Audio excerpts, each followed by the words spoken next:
Tere, mina olen Peeter, te vaatate videoblogi Näeme õues. Täna olen ma tulnud suusatama Kolgaküla terviseradadele, mis asuvad Loksa lähistel ja kes iganes on käinud ka Viru rabas, see ei ole ka siit üldse kaugel.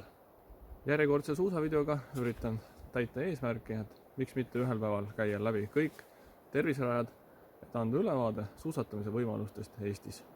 Aga lähme vaatame Kolgaküla suusaradasid lähemalt. Siin on siis 1, 3 ja 5 kilomeetrised klassikarajad, 1,5, 2,5 ja 3 kilomeetrised vabatehnika suusarajad. Kui tulla pimedal ajal, siis on ka valgustus. Siin on väike õpetus selle kohta. Tuleb minna sinna maja juurde. Seal on ka väike teine õpetus, kuidas raja tuled sisse välja lülitada. 1,5 kilomeetrised rajadel on valgustus. Siin on ka lülitid. Ja siin on ka väike õpetus, et roheline sisse, punane välja. Täitsa on olemas ka WC ja saab imetleda ka suusakollektsiooni. Klassikarajad on märgistatud siis rohelise, sinise ja punasega 1, 3 ja 5 vastavalt. Klassikajälg ise on selline kodukootud. Raja traktoriga siit läbi käidud ei ole.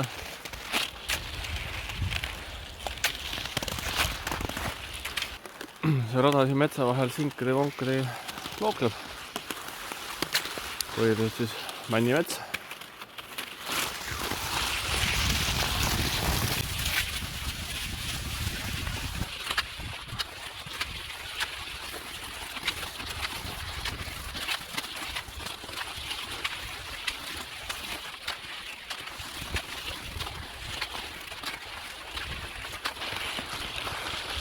Praegu on raja peal ka päris palju oksi kukkunud, nii et sõidata praegu kehvema suusaga.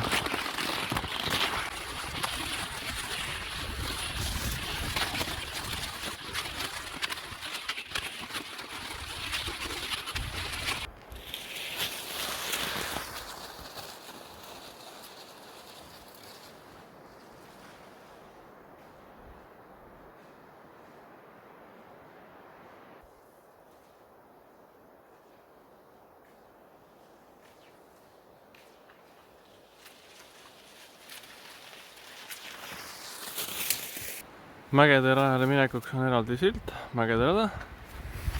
Kui nüüd vaadata, siis see tee Mägede rajani läheb ka vist üle autotee, nii et olge siis ettevaatlikud.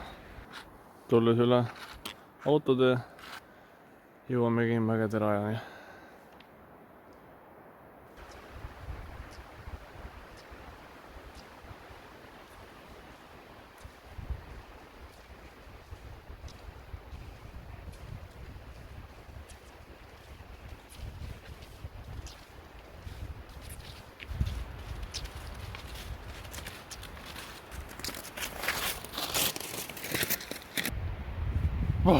Just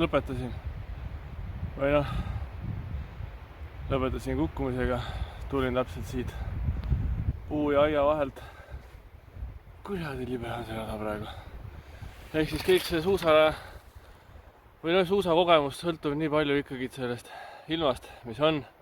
Kui rada on libe, ega siis väga ei naudi ka. Oled nagu lehm libedal jääl. Iga samm annab tagasi. Kohati oli vabatehnika rajal lihtsam sõita klassikat paaris tõukega. Kolgaküla suusaradade kokkuvõtteks siis järgmist. Klassikarada on kodukootud, ei ole traktorijälg, aga suhteliselt tasasel pinnal. Et täitsa mõnus. No, loomulikult praegu täna on palju oksi, et sellega peab arvestama, et kas siis minna hea või kehva suusaga. Tuna täna on selline hästi libe rada, siis vabatehnika rada on, ütleme, pigem kehvem kogemus. Proovisin ka Mägede rada 3 kilomeetrist.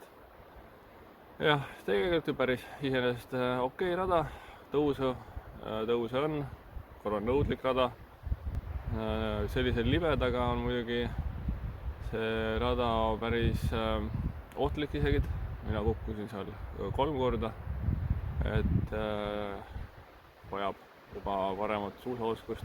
Kuigi ma kujutan ette, et värskema lumega, kui libisemised ei ole nii jäised ja nii libe, et siis on see ka paremini sõidetav algajale nagu mulle. Aga mis siin siis ikka, et näeme õues. Väike mälestus ka tänasest suusatamisest.